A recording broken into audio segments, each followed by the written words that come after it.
Imagine you're a British soldier in the 1870s. You've crossed oceans to serve the most powerful empire in the world.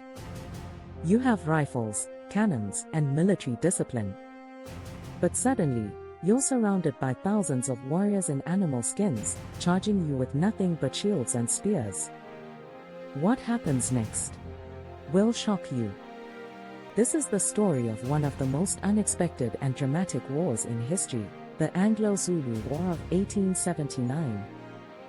A clash between industrial power and raw, ancient courage. And it didn't go the way you'd expect.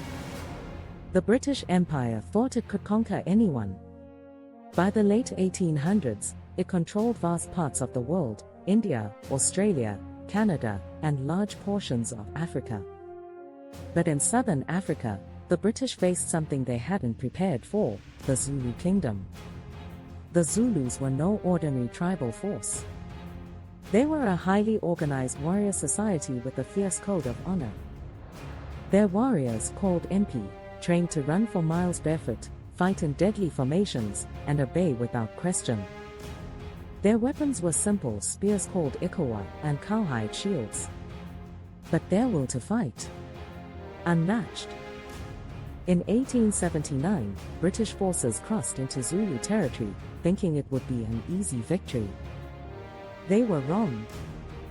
At a place called Isandlwana, 1,800 British troops were camped, relaxed and overconfident. Then came the thunder. Over 20,000 Zulu warriors appeared on the horizon, moving in their famous horns of the buffalo formation, a tactical maneuver that encircled the enemy. The British fired their rifles, shot after shot. But the Zulus kept coming. In one of the greatest upsets in colonial history, the Zulus completely annihilated the British force. It was the worst defeat the British ever suffered at the hands of a native African army. Over 1,300 British soldiers were killed in a single day.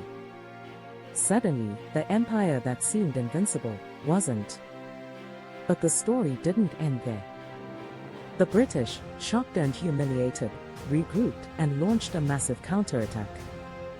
They brought in reinforcements, more advanced weapons, and brutal determination.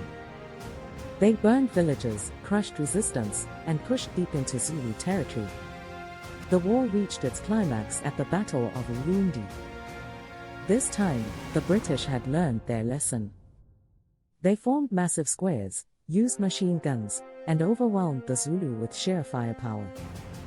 The Zulu kingdom fell. Their king, Cetshwayo, was captured. And with that, the British took control of the region. But the victory came at a cost. The British Empire had expected a walkover, not a war that would shake its pride and change its tactics. And the Zulus? They may have lost their kingdom, but their courage became legendary. This war wasn't just about land. It was about identity, resistance, and the clash of two completely different worlds. It showed that even the mightiest empire could bleed. And that bravery, even with a spear, can echo through history. Thanks for watching. If you enjoyed this story, don't forget to like, subscribe, and let us know in the comments, what historical clash should we cover next.